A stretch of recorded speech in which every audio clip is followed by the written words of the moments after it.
Okay. As always, welcome to Generation. Next on the screen. Yeah. Can I move the You're screen? half on, half not. Move. Yeah, move it this way. Not much.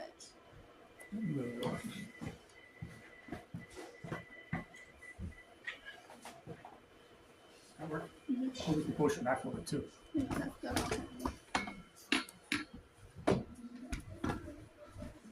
Center it. Should all screens out. There you go. Everything's on? Mm-hmm. Okay, phones. Watch out for the step like you always do. This is going to be our, just do it this way so it's easier. This is going to be kind of a one-off lesson on Jewish history. We often don't study Jewish history that much in church. And I understand why, because we might not see that as our history. Those of us that are Gentiles might not see it as our history. But we do follow a Jewish Messiah and a Jewish rabbi. And Jesus did not come in a vacuum. He came in a point in time as developed through history. And so if we understand a little bit of Jewish history, sometimes it helps us to understand what Jesus is talking about when he gives instructions. So I'm telling you this in Jewish people preparing the field for Christ's harvest. Now, if I was a non-believer, I would have a very different take on Jewish history, starting from the first slide. Non-believer is not going to see the Jewish people as preparing the way for Christ's harvest. They might say for the Messiah, did not say for Christ. They're not going to name him as such. We're going to talk about the land of Israel just briefly. I did talk about that last summer some more, but we're going to talk about the land just briefly. We spent most of the day talking about the people and history. And then we're going to talk about the blessing. And that's all coming out of the Abrahamic covenant. The Lord says to Abraham, go from your country, your people, and your father's house to a land I will show you, and I will make a great nation, or I will make your seed great, some translations will say. And I will bless you and make your name great, and you will be a blessing. Whenever you think of the Abrahamic covenant, think of three things: land, seed, and blessing. So three words you want to think about with the Abrahamic covenant. And that's the kind of the concept that we're going to be using as our template this morning. So where is Israel? None of us have ever been to Israel. Maybe you've never been there. She's been to Israel. She's here and present in mind. Yeah, but it's been a rainy morning. So if you haven't been there, you might not think about where it is. But here we are, this yellow dot, and way over here is Israel. Not quite halfway around the world, but a long ways. I think it's 6-7 time zones, something like that. It's a ways over there. This is a zoom in. Here is Israel. And we are way over. This is the sea here. We're way over here. Here's a zoom in. This is where Abraham would have started out at, down here at Ur of the Chaldeans. It may have been up in here. There's some debate about where that city is actually at, somewhere in here. And he traveled up to here. Remember the last slide says, go from your land, go from your father's house, go to land that I will tell you. First of all, him and his dad started off. They traveled up here. Not about here somewhere. It doesn't have the name of the town there. And then when Abraham received the covenant, then he traveled over here. Okay, a couple things. This is, so what continent is Israel in? Depends who you ask. Yeah. It's called the Middle East for a reason. It's kind of on the dividing lines of Europe, of Asia, and of Africa. And so some people say it's Asia, some people say it's part of Europe, because the plates, yes, the plate is actually about here, the Titanic plate. It kind of depends who you ask. But this location means that any traders that are traveling by camel pretty much have to go through Israel. If you're coming from Asia over to Europe, you kind of skirt along the top side of it, because the route kind of comes down this way. These hills here are hard to get through, so they skim across the bottom and come this way. If you're going into Africa, you either come down the eastern route or else the western route, which is the coastal route down into Africa. Africa, you've got to go through here to get to Europe or to Asia. And so the traders were constantly going through here. And if you know anything about truck drivers or sailors, is they get to a lot of places, they learn a lot of different things, and they like to talk. And so they see everything they have seen, everything they see, they tell about this to everybody else they meet. And God put them here so that they would be in the crossroads of the world. So everybody throughout the world would find out who God is. As the traders are traveling through, they see the God of Israel, Yahweh, and they tell about him everywhere they're going. Put him here. And that's also why God did not want the Canaanites there. We're dealing with that in Joshua right now. But the Canaanites were in this special place, the crossroads of the world, and they were not professing God. Instead, they were professing their gods. And it was spreading their gods throughout the world.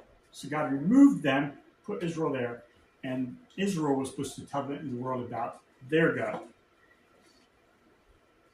We'll get back to that in a little bit. But the people, the seed of Abraham. I don't necessarily think about it as seed in today's language, but that's the language that we used back then, the seed of Abraham. Early history, the conquest into Canaan. First of all, BC, you count backwards. You don't count up, you count down. So 1440 is an earlier date from 1270. You count down to 0. The conquest into Canaan to rescue the center of the world for God. So God sends them in there somewhere in this time period, 1440 to 1270. Depends who you ask. Can be a little bit outside of that, but that's most people are going to fall in that time period. God wants to rescue this area for himself, redeem this area for himself. And so they go in there and they start the Jewish nation in Israel. 1200 was approximately the time of Solomon's temple. I say temple, not I believe we're tabernacle. This is called the first temple era period. And it lasted for, 600 years roughly, as the temple or tabernacle survived. At that point in time, it was destroyed, but we'll get to that later. In 930, roughly, again, these dates are a little bit iffy, but roughly, the kingdom is divided. So David's son Solomon had a son. His son, Solomon, was not a great ruler towards the tail end, and people did not like him so well. And when it came time for his son to take over Rehoboam, the people came to Rehoboam and said, "Hey, have some mercy on us. Your dad made life rough for us. Can you make it a little easier for us?" Rehoboam, after consulting with his wise men, said, "Nope, I'm going to make it tougher on you." And so 10 tribes out of the 12 left Rehoboam, rebelled against him, said, "We're not going to have you as our king anymore." There's war, but we're not getting that very, very much. The kingdom was divided. So David's line covers the southern part of the kingdom, down in here, and the 10 tribes are all to the north. Actually, David's down here, and 10 tribes are up in this area here. Here's the Dead Sea, here's the Sea of Galilee, Jordan River can right down through here. And it's split up that way. And also some of the 10 tribes, are on the west or the east side of Spain. God still has his people in this land. They are divided. The northern kingdom very quickly falls away from God and really doesn't turn back to God again. There are times when they kind of come back to God a little bit, but for the most part, very quickly, they become Canaanite themselves. They become pagan, become Canaanites themselves, and God no longer has a witness in that area. What that does is when the 12 northern tribes leave, any of the traders coming up this way no longer run into the God of Israel. They run into Canaanite gods. They have to go down through down to Africa. And so Europe really, for the most part, does not hear about Yahweh again for many years.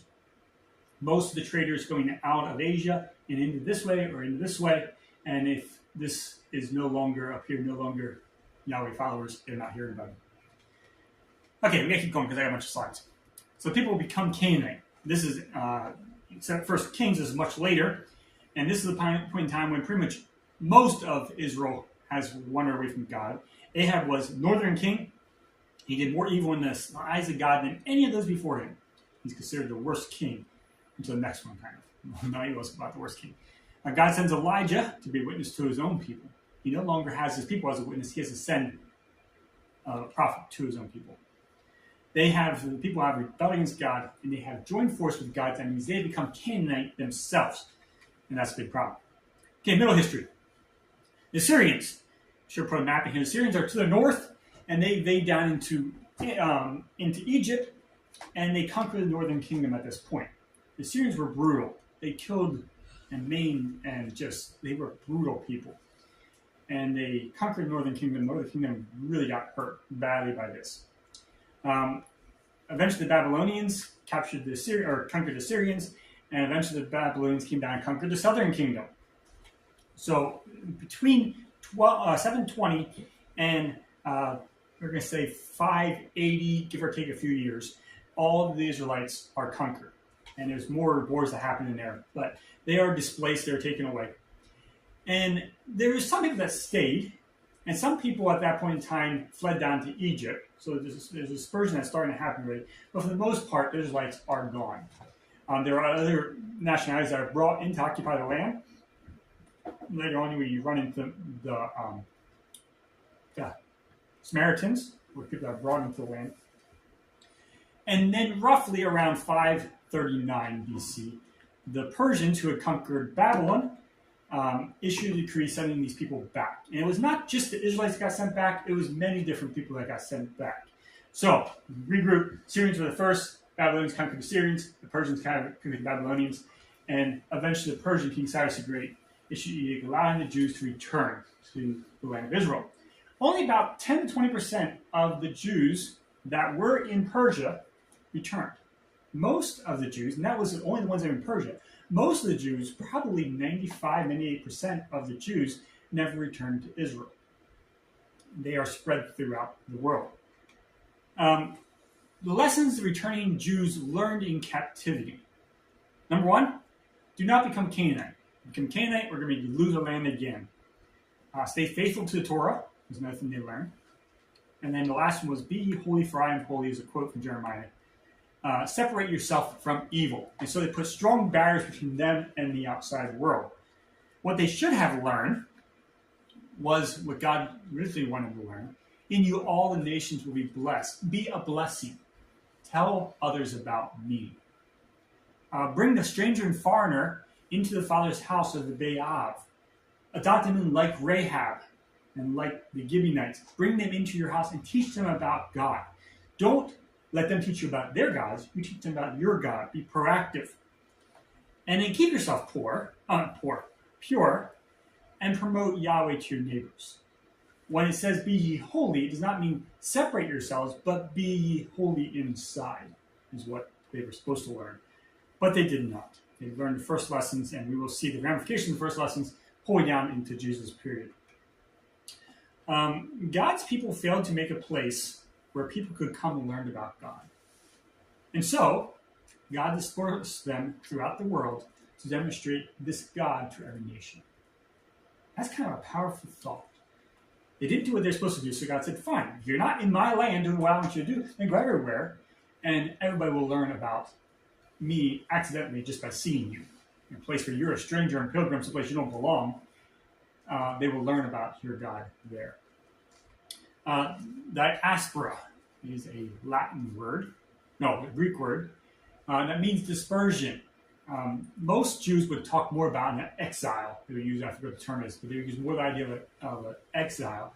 This is the diaspora of up to about the time of Jesus, a little bit after that. This is all the areas, some of the areas that the Israelites, the Jewish people, had spread out to.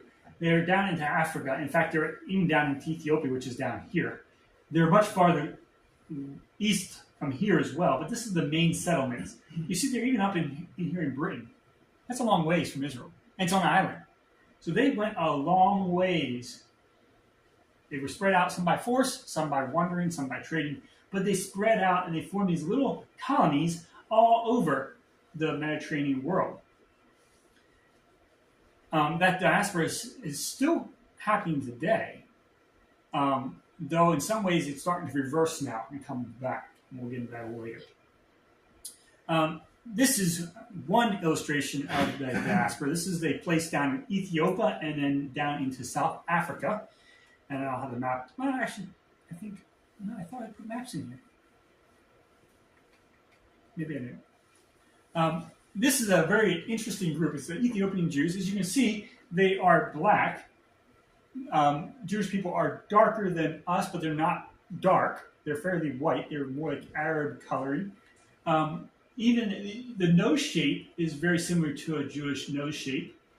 So there's some genetics that show through, but not totally.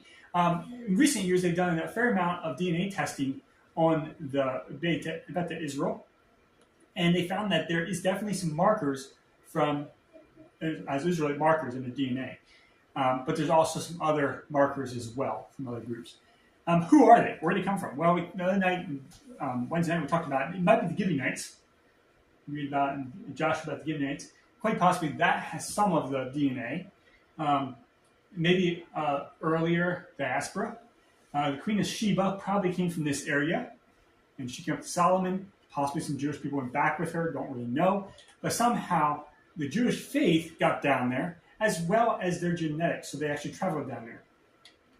Most of these have migrated back to Israel because of some rough living conditions in South Africa and in Ethiopia. The Muslims have taken over, made it rough for these people. And so they've come back to Israel. Here is 3 different Mossad operations, Jewish Mossad. Operation Moses was the first one, and then Joshua and Solomon. And if you want to watch any thrillers, there's some pretty good YouTube videos on those 3 operations. But yeah, it's really interesting what they did. I think it was Operation Moses. I think it was Moses, or it was Joshua. I think it was Moses, where they took over an old, not retreat,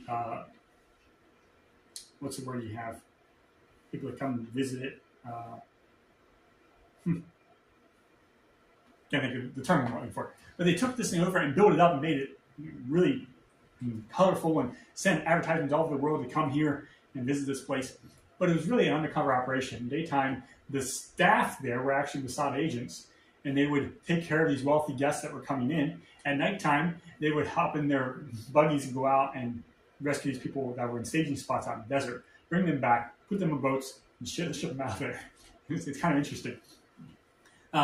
Eventually, the local authorities picked up on what's going on, and they moved in to raid it. And the Mossad agents that got tipped off, they all disappeared. And when they raided it, all that was left was about a few hundred guests, wealthy guests from all over the world that were in this place. And there was a lot of questions being asked, and they all realized they didn't know anything about it. And it took a while for some of them to get out because passports were gone. They didn't have anything. And so, yeah, it was interesting. That's some interesting stories there. The Sephardic Jews, they went to Spain and Portugal. So they moved all across the top of the Mediterranean and went out that way. They arrived probably by the 1st century AD, so around the time of Christ. Not sure exactly when they came, but somewhere around the time of Christ. And they lived there in mass until the 1492. Does that date ring a bell with you at all?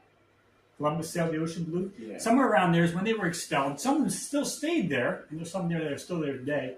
But for the most part, they have left. They are mostly up now, either in Israel, maybe got back to Israel by now, but some are up in the Baltic states in the north there. Many of them converted to Christianity. And one of the things that was offered them is you can either leave or convert.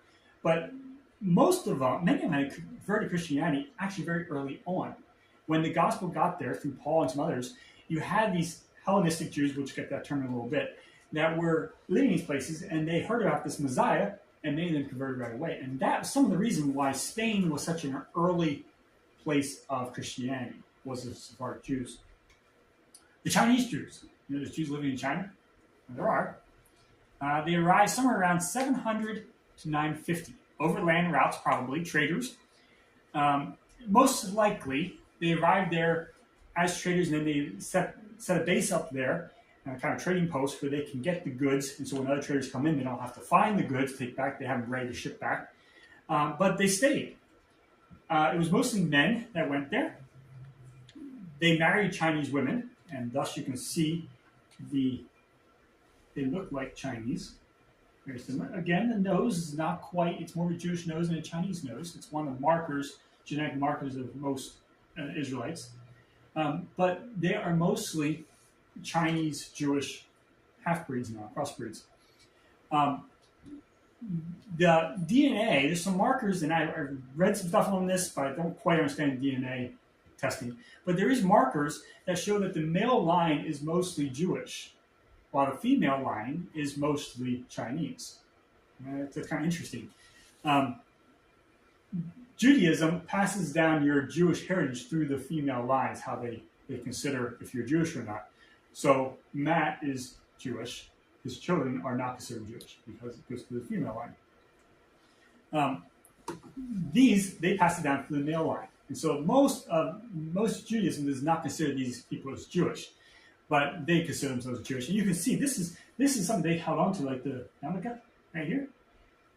They've held on to a lot of the Jewish customs and even the Jewish texts for the last over 1,000 years. And for most of that time period, they were isolated from the rest of Judaism. They were the only monotheistic people serving one God in China. And it was interesting, at one point in time, they were there and they ran into a Jesuit monk king. Or they heard about this Jesuit monk that came, and they heard about this monotheist that was preaching. And so they traveled to meet him. And when they got there, they realized that he is not a Jew. He's a Christian or something else. They didn't know who he was, but he's not a Jew. And so I guess he's just another monotheist of some sort. He goes back, finds some Jewish people, and they actually came and met up with these people back in probably 15, 16, 1700, somewhere around there. Again, dates are a little bit hard to come by. Today, there's about 2,500 of these Kaftan people left, and the government has kind of cracked down on them in recent years. They were trying to be approved as an official state religion, because if it's a historic Chinese religion, then they get some protections. However, the Chinese government did not give them that, and this was back in the early 2000s. 2014, they started cracking down on them, and they had it pretty rough, about as hard as Christians do in China right now. The Chinese government is not friendly towards them. Okay, Second Temple period. So we're going to move back in history now. We're just up in modern time. Move back into history. Second Temple period is, okay, so when they got taken into exile, they came back, they rebuilt the temple. That's the Second Temple period. Second Temple period goes from the time of the exile through Jesus Christ, through the time of Christ. 70 AD is when it was destroyed. So 516 is when it was built. 70 AD is when it was destroyed. So roughly 585 years that temple existed. You have a time, another date stamp that's important is Malachi in your Bibles is the last of the prophets. And he is roughly 430 BC. Give or take 50 years, but roughly 430 BC. And so there's no more word from God for 400 years. From the time of Malachi up until the time of the angel coming to Mary and to Elizabeth, or not Elizabeth, to John. There's 4 years that God is not sending any prophets, he's not sending any angels, there's no message from God. Another thing that happened in time is Alexander the Great. I should have put a date in front of my date. Alexander the Great is, 280, 300 BC? Somewhere in there, give or take a little bit, I forget. And he takes conquest over the whole Mediterranean area into Africa, or down to Africa, into Asia. He covers that whole area that takes over. Eventually, his soldiers kind of rebel against him or revolt against him and said, we don't want to go anymore, we're done fighting, we want to go home. And so they did go home. On the way home, it seems like his dreams of ruling the whole world were shattered. He turns to drinking, and he probably dies of liver poisoning. That's what history seems to say. But he had conquered the whole area, including Israel. In 160 to 167 is a Maccabean revolt. There was, I think they have a slide. We'll get back to the Maccabean revolt very, very soon. Yeah, Alexander the Great. So 356 to 323 is when he lived, and towards this, so probably about, I'm going to say 323 to 335 or so is when most of his conquests happened. He advances Greek life and culture. At that point in time, the Greek life and culture probably was the highest culture available. Their ability of engineering, their ability of complex thought, their ability of writing, so many areas they were at a much higher level than most of the other cultures. and he advances his Greek thought throughout his conquest. Many of the Jews began to adopt this Greek, it's called Hellenistic thought, ways of thinking and working. And you have Jews who are religious on the Sabbath, but the rest of the week they are thinking like Greeks. During this time period, the Greek Septuagint is translated from the written Torah. The Torah, the first 5 books, and it is translated into the Greek text. How it happened was the king in Africa, Alexander of Egypt, wanted to gather all the knowledge from the whole world into one library, sent messages out throughout the world saying, send me all your writings. We want to gather it all here. They brought in the Hebrew New Testament. Nobody could read Hebrew, so he sent for some rabbis to translate it. He had no problem finding rabbis who knew Greek. They were all Hellenistic by this point anyway. And they traveled down there, and they were supposed to all translate a separate copy of the Torah into Greek. And the story goes that they were put in 70 different rooms, and they all brought their 7 different translations back, and they all matched exactly. The idea was that you're going to bring them all back and we'll argue about the differences and figure it out. But they all matched exactly, and the story goes that it was a miracle from God that they all matched exactly. Like one rabbi said, he says, you call that a miracle? That's not a miracle. Put 70 rabbis in one room and see if they come up with the same translation, and that's a miracle, because they tend to want to argue about all the little things. So yes, this is a Greek New Testament, but this would be a little bit like the writing would look like. You can pass that back through, but they would translate it. There's different Bibles out there. My English Bible. I even have a Santa Bible. Wow. See that? Santa Bible? You know what that is. It's Spanish, Santa, it's holy. So yes, a lot of different languages. That's Greek. You're not going to be able to read that most likely. Dawson might be able to read a little bit of it, but probably struggle to understand it anyway. So the Greek Septuagint was written from the Torah, and very quickly the Septuagint becomes the Bible for all this Greek-speaking, Greek-thinking Jewish audience. And this is only Old Testament at this point. That's the New Testament. We're talking about the Old Testament. Okay, the Maccabean revolt. The Maccabees were concerned about the influence of Greek. They were concerned about the Greek thinking, the Greek forms taken in their temple, and so they were concerned about this. And then Archelaus defiled the temple. Different accounts. Some accounts say he offered a pig on the altar. Some accounts say he offered a sacrifice to his own gods. But in some way, he defiled the temple. And his official ordered Matthias, who was a kind of country priest, to offer a sacrifice to an idol. Matthias refused. He ended up killing the official. And then Matthias' son Judah led a guerrilla force and defeated Archelaus in about a 7-year period. And it's back and forth a little bit. I'm just giving you I could go through, take 45 minutes to go through the whole thing, but defeated them. And the descendants of Matthias, who became the Hamosean dynasty, continued as the rulers or the kings of Judaism for the next 150 years or so. Maybe not quite that long. They were also, at one point in time, they became oppressive to people. And they really oppressed people. At one point in time, they claimed the position as high priest as well as king, which was a big problem because while they claimed to be of Judah's line, Judah in the Old Testament, so they had the right of king, they had their claim to the priesthood was really shaky. And so that became a problem down the road. Here's a man, he's a modern Jewish scholar and historian. I've appreciated his stuff over the last year or so that I found him. He has over 900 videos on YouTube. Most of the lectures, he's a college professor, most of the lectures on Judaism. So if you want to study Judaism, that's a good place to go. He has taught at the university level for the last 35 years. In fact, one of his first places was up here at FAU. One of his first places that he was teaching as an adjunct faculty member. And now he is teaching in New York at, I forget what, the college there. It's a Jewish college. He's not a Christian. So he's going to take a different viewpoint than I would on some things in history. But I think he's mostly fair to history. So if you want to watch some stuff, that's a good one. here are the original works that we have on Judaism, most of them. There's a few other smaller works. The first one over there is Josephus. I have a book of Josephus here. Josephus had a couple different books that he published. This one has them all inside, and as you can see, it is quite a bit of stuff. Josephus is a Hellenistic Jew, and so when he writes about Greek, he thinks it's great. In fact, at one point in time, he's a traitor, and he helps the Greeks conquer at least Jerusalem, probably a couple other cities too. The other one is Phileo. We don't really know how to pronounce that because it's argued about, but we call it Phileo. His writings are probably roughly about the same as this, maybe a little bit more. And he's also Hellenistic. There's even some questions. He does a lot of writing on Hebrew and on the scriptures, but he is not very good at Hebrew. We know that. We don't even know if he even knew Hebrew.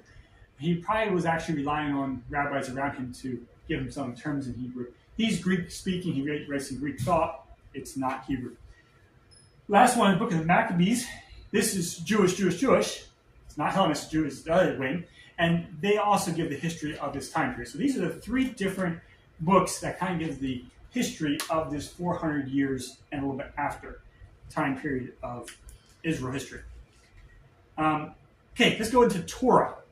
You have the regular Torah, which is the first 5 books of Moses. Sometimes they would include some other books, but first 5 books of Moses.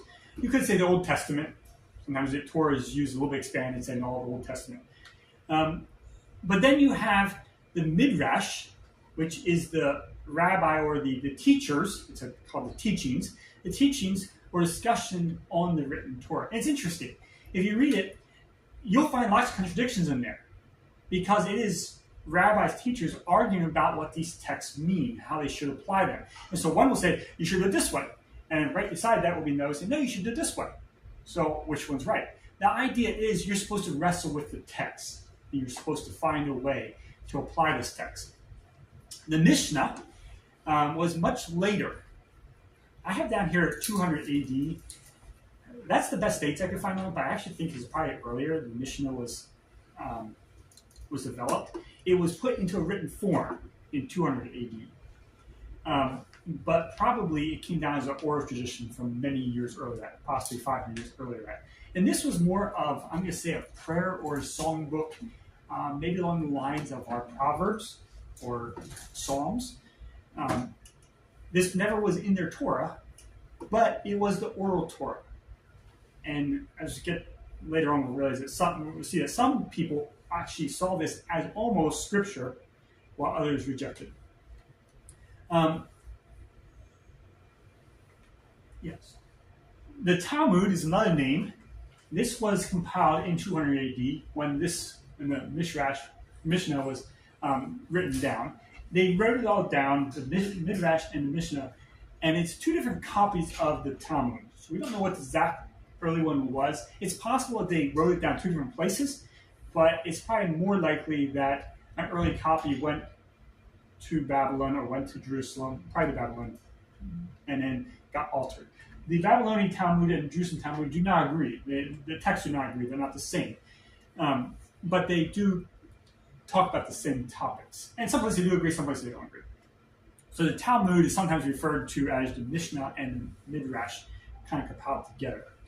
That was something that was interesting because the rabbi who did it, he wanted to put this all written down. Before then, it was all oral. It was just passed down from one to the next. And he wanted to write it down, and it created kind of controversy.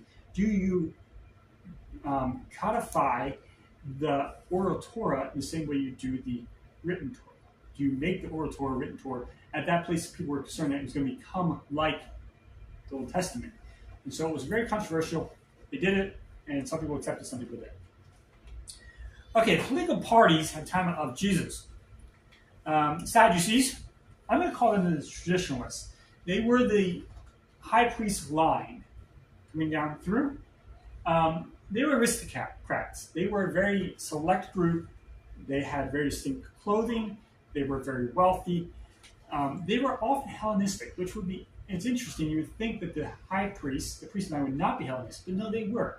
They were their wealth and their aristocrat ways had made them very susceptible to Greek teachings, and they became Hellenistic almost exclusively. They only accepted the written Torah. They did not accept the oral Torah. They thought they considered it worse than dirt. Fire was too good for the documents in their minds, so they did not accept that at all. They denied the resurrection of the dead. The reason is the written Torah does not really talk about the resurrection, though Jesus says, "Oh yes, it does," and he gives them a proof text. It does not really talk about the resurrection of the dead, while the oral Torah talked about it a lot. So they rejected the resurrection of the dead. Jesus goes into debates with them on that. They believed the Greeks and the Romans were beneficial to Judaism because they protected them, is the way they saw it. So we have our Greek ways, Greek life, and our spiritual Judaism. And they can work quite well. And they saw that the Greeks and later on the Romans were beneficial, work with them closely. Pharisees were the fundamentalists. Fundamentalists, instead of the traditionalist says, we're just going to keep things going the way they're going. If it's good enough for our fathers, good enough for us. Fundamentalists say, we need to get back to the source. And we figure out what the best source is, the roots. We anchor in there. And anybody who does not agree with this source, we need to get rid of. Anyway, we can. It's kind of fundamentalist. Pharisees were fundamentalists. They believed the study of Torah was the highest form of worship. Getting back to our roots, not just our traditional roots, but our foundation, the Torah. So we're going to study it. They accepted the written Torah as well as the verbal Torah.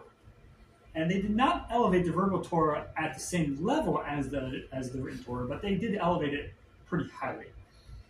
They really held no power. For the most part, they held no power, but they did hold a great bit of influence. The Sadducees, while they had the power, they were not giving anything to the people that the people could appreciate. They were not really teaching well. They were aloof from the people. The Pharisees were more than happy to get down and dirty and teach people on a one-on-one basis or in small gatherings in the synagogues. So they held a lot of influence. It was called soft power. They had a lot of soft power.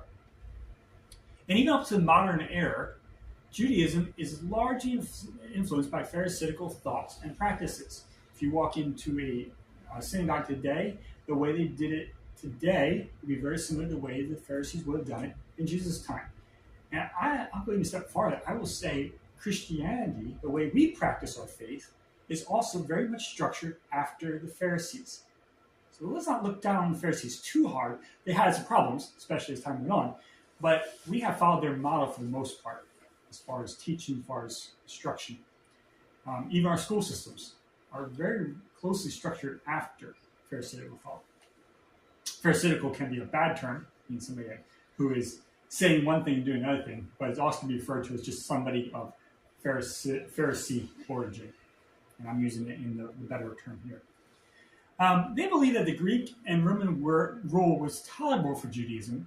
It was not necessarily a good thing, but we could get along with it. It's not worth stirring the pot, is how the Pharisees were seeing it.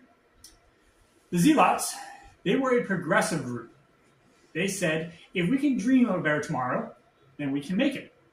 And we're going to do everything we can to make this happen. And I'm using progressive kind of as in the broad sense, not as a small, narrow way as we use it many times a day. They were radical. They were willing to give their lives for this ideal. They formed a guerrilla fighting force, and they made no difference in killing Hellenistic Jews, especially the Sadducees. They really hated them, and the invading armies. They didn't care if they were killing a high priest or if they were killing a Roman soldier. They saw that both of these are invaders and are taking their faith away from them. A couple people, Barnabas, probably, Barabbas, not Barnabas, Barabbas, read about that during Jesus' death. He was probably a zealot. He said he was involved in an insurrection and murder. It doesn't say he's a zealot, but that's what the zealots did. And so, if you think about it, the Sadducees and the Pharisees aren't really friends with the zealots because the zealots are killing them. And they chose to get Barabbas out rather than Jesus. So when we think about wanting to the same side, of course they want Barabbas. No, they don't really want Barabbas. Simon, two of Jesus, no, he was one of Jesus' disciples. Oh, yeah, these two people, Simon, Jesus' disciple, was also a zealot. It says Simon the zealot. Jesus took one of them as his disciples. It was probably a little interesting. You have Matthew, the tax collector, somebody who's working for Rome. You could liken him somewhat to a Pharisee. Or a Sadducees. You could say Nathaniel, probably, or Bartholomew, as he was referred to, is probably a Pharisee. And then you have the zealot. And they're all Jesus' disciples. I imagine they made some interesting conversations. The zealots believed they could only truly worship when the temple and the priesthood was restored. The invaders were pushed out, and the monarchy, David's monarchy, was back in control. And so they were trying to expel the Romans, expel the Greeks, and then expel the Romans, expel everyone who had sympathies to them, so they put their own kingdom back in place and would return it to David's line. They were trying to do it. Then you have the next group, the Essenes. They were, I'm going to call them mystics. In some ways, they were not necessarily looking for truth because, yeah, they wanted truth, but truth would kind of like destroy the mystery. And they saw God in a mysterious way. Modern-day Jewish people, for the most part, think very lowly of the Essenes. They were a celibate group. They did not have married, did not have children, so they have to go into the surrounding areas to recruit more members to join them. They lived in the wilderness of Qumran. I should have a map up here right now. Down towards the Salt Sea, or the Dead Sea, up in the hills there. And they spent their time in prayer and study. And they recorded much of the Jewish writings today we know as Dead Sea Scrolls. We didn't know a lot about these Essenes until we found their caves in 1954, I think it was, when they stumbled across. They knew they were there before then. They found a few of them, but that's when they started really finding them. And as I heard one rabbi said, then we realized how weird these people really were once they found their caves and their writings. They would have said that the whole of society is pagan. And the only way to worship God is remove yourself from it. You're not going to, they said to the zealots, you're not going to take it up by over. No, it's pagan. You're not going to take it over. But we need to separate ourselves from it. Kind of like the monks at a much later time. Separate themselves from it. And in this remote place, now they can worship God. They can find their quiet. They can find their tranquility. And they can worship God in this remote place. Okay, so how does this all fit together? You have the zealots. They're progressive. They're active. They're idealistic. And they're trying to pull the Jewish nation that direction. Pharisees are, in some ways, direct opposites of them. They're fundamentalists, and they're active and they're pragmatic. They're not running away like the Essenes are going to. They're active. They're trying to pull the nation of Israel this direction, but they are looking back at the documents. Now, the Zealots and the Pharisees, in some ways, they were very close. In some ways, they were very far apart.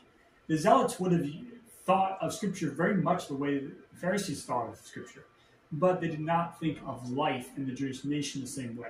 And so it did bring them head-to-head many times. The Essenes, they were the mystics. They were passive. We're just going to get away from it all. We're not going to try to fix things. We're just going to get away from it. And they're idealistic. So you have both the Zealots and the Essenes are idealistic. The one is active. The one is passive. And it kind of plays into who they are as progressive mystics. Then you have the Sadducees. They're traditional. They're passive. And they're pragmatic. So you see the passive and pragmatic, those on the sides are pragmatic, passive, active. Over here you have the idealistic, and you have the active and the passive.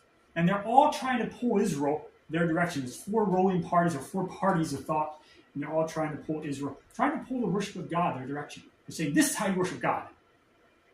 And we're going to pull and fight and do anything we have to do. Sometimes the Pharisees would work with the Sadducees in order to defeat the Zealots. Sometimes the Zealots work with the Pharisees in order to defeat the Sadducees. They work with the others if we have to in order to gain on our end. They're always working this triangulation, trying to pull the worship of God to their way.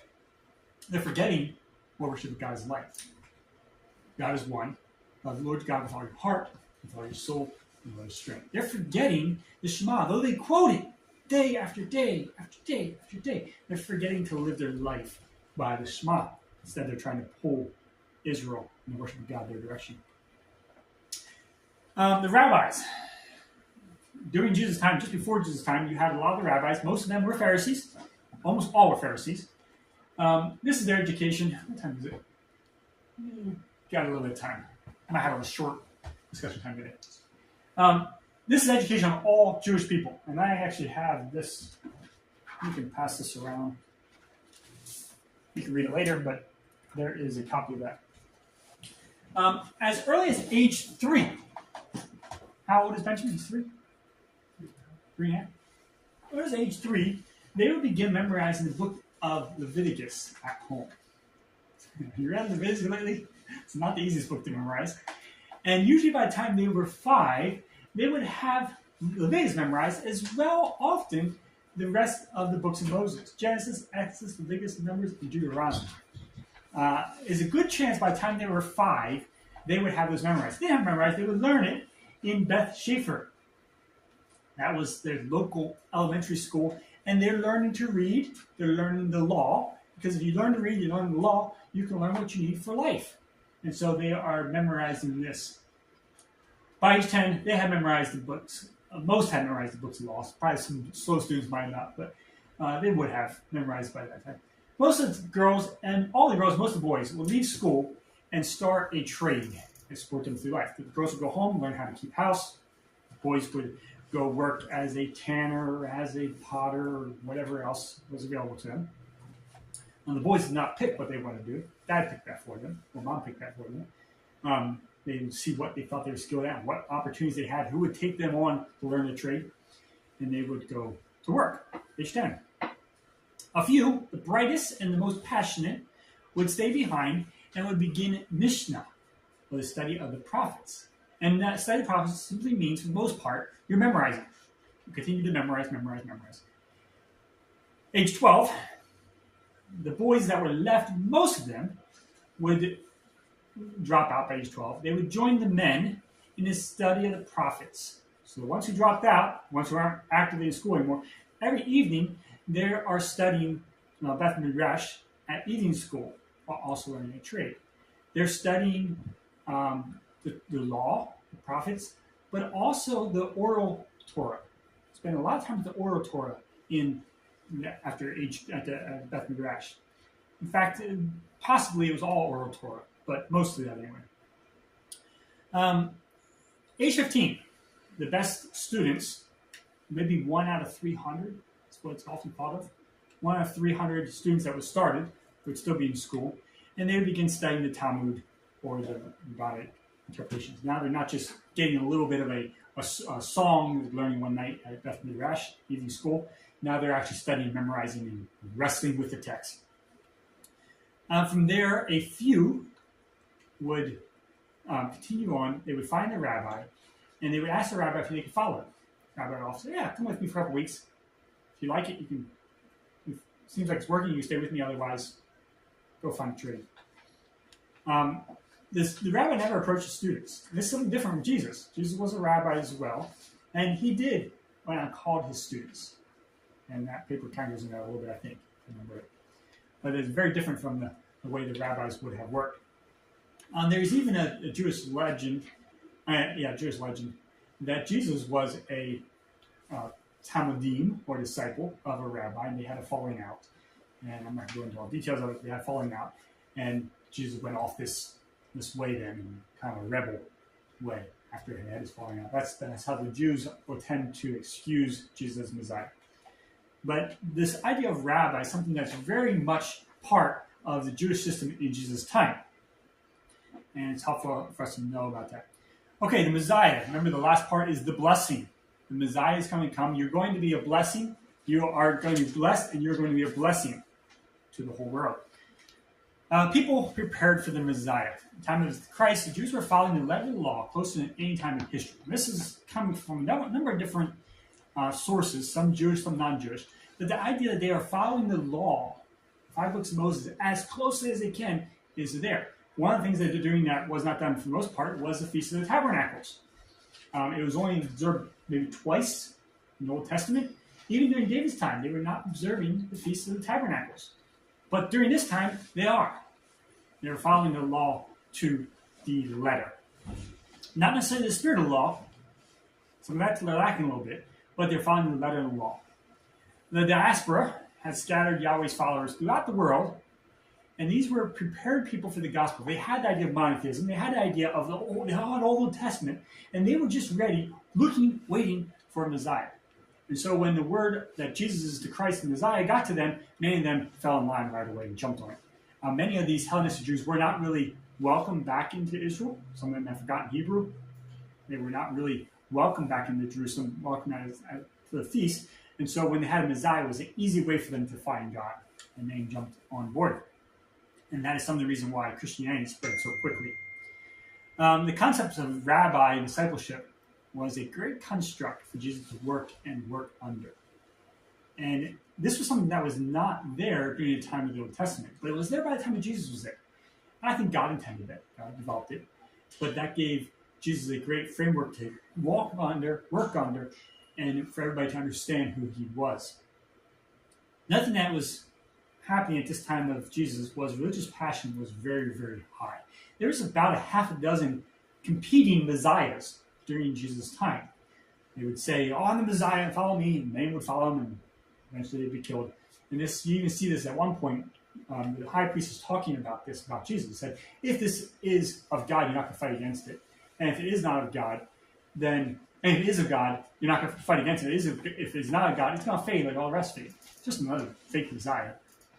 Well, religious passion was high. They looked for the Messiah. They thought it was going to come very, very soon. Lessons for today. Number one, learn a lesson God wants us to learn. Sometimes we see something and we learn a lesson, but it's the wrong lesson. And remember, Jewish people learned a lesson, primarily keep yourself separate from the world, do not interact with these pagans, and so they would not tell anybody about the Messiah, tell anybody about their faith. That wasn't the lesson God wanted them to learn. And we ought to learn the lessons God wants to learn through life events. Keep our focus on what God wants us to be and do, rather than using the triangulation to achieve what we idolize. Remember that thing with different arrows? These people were all using, the Zealots, the Pharisees, the Sadducees, and the Essenes, were all using this triangulation of getting other people on their side so they can hold them this way, and enemy of my enemy is my friend, that idea. I don't think that's the best way to go through life. The best way to go through life is to find something that's worth giving your life for. Shema is a good option. And focus on that rather than focus on how can I pull everybody my way. Well, another lesson is God's will be done. Either with a willing heart or through much pain and suffering. Our choice. His will is going to be done, but it may be through a lot of hard times. God wanted his people to be in Israel as a light for him there. Instead, they rebelled, they become Canaanite. So now God has spread that light throughout the whole world. A lot of pain and suffering. God is sovereign, and while we have free will, many times our free will is will his will be done through much pain or least pain. We have free will, but God's will be done. He is sovereign. That's some lessons we can learn from Jewish history. Okay,